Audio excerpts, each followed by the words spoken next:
The second aspect of this government formation is MGP extending its support to the BJP government, and BJP already has numbers because all the three independents have extended support to them.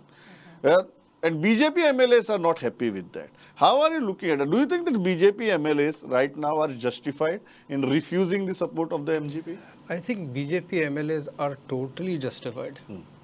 Here, see, initially BJP, there is anger on both sides. There is a strange kind of friendship on both sides. But I think BJP MLAs, BJP workers says now draw the line. Enough is enough.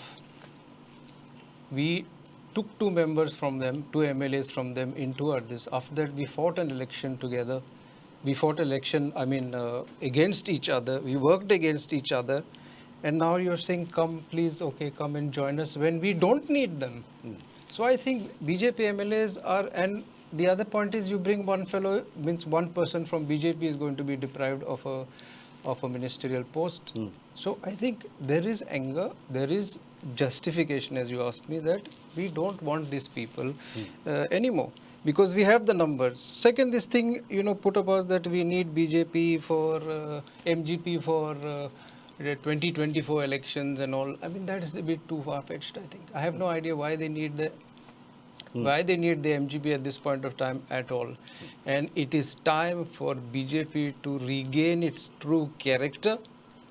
Stop taking people from everywhere else and ruining its character. And if there is a problem, fix this problem from inside, not from outside. Okay. Joy, how are you looking at this MGP thing? Do you think all the MLAs of BJP, and quite a sizable number of them, are they justified in saying that we don't need MGP with us? If you look at the equation, yes, they don't require MGP for now, but probably the BJP is going deeper into this of reasoning of getting MGP on board. Probably, one is they are trying to cut down the opposition as much as possible, and probably they'll look beyond even MGP to do that. So it'll help them in the long run. Again, as Derek has said, I don't really agree with the Lok Sabha election thing which they are talking about. Every time they are raking in, to the 2024 election. I don't think that is this thing. But probably they have a plan in mind, and that's where the High Command is is negotiating all these things, and that's why Sudhin Davlikar comes on record and says that the local BJP is small fry. So basically, it looks like the High Command is taken complete control over which way they are supposed to go, and that's the way it is. But you frankly believe that BJP does not need MGP at this point? Right now, with the numbers 20 and 3 independent supporting, they are safely across. But still, with the speaker coming in, it'll be a wafer-thin majority. And probably MGP coming in will add a little strength to them and give them more stability in terms of government formation. But you don't find credence to this argument that they are required for 2024 Lok Sabha election? I don't think so. That's a valid argument. Giriraj, how? Before go there, one point. Now, all of a sudden, BJP is saying we need MGP. And where was the MGP in 2019? So you kick them out, you take them back. No, but there is also a point that BJP lost the South Goa seat because the MGP was on the other side. I think that's Giriraj, how are you looking at this from a party standpoint today? Your MLAs are very uncomfortable.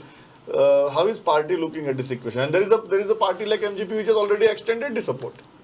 See, first of all, whether it is any MLAs wanting to cross over or whether MGP is support, I don't think BJP has gone to anybody. In fact, till the morning, who thought he will be the king was the first one to give us the support, Sudhin Davlikar. And if he says that it is unconditional, then I don't think the ministry should be one of the condition, because he himself said that his support is unconditional. I think there are multiple factors which should be placed on record. One is that Congress is trying to reinvent or invent a separate constitution. They don't have to, because we have one in place which has given us a mandate, and we will form the government before the 25th. All is well in the party. There is absolutely no... See, it is when you get elected, Everybody wants to become a minister. Everybody wants to aspires to be a chief minister. Otherwise, I don't think you can survive in politics. But once Are you saying that MGP's support is welcome without a cabinet ministry? no, they have already given a support. So I don't think there is a reason for. Is there a process where you say that we don't take somebody's support? If they give the letter, it is up to their. It is their discretion whether they want to support the government. As I said, we have absolute numbers. Secondly, I think as far as the Congress is concerned, since they'd like to talk about percentages, over 80% of India has rejected them in 2019. Today, the Goa is the only state where at least they will save the face by having a leader of opposition, which again they have not been able to decide. All other states, they have been trashed. And last but not the least, like we said, 22 in 22, I am saying we will form the government and we will have 27 in 27. Okay.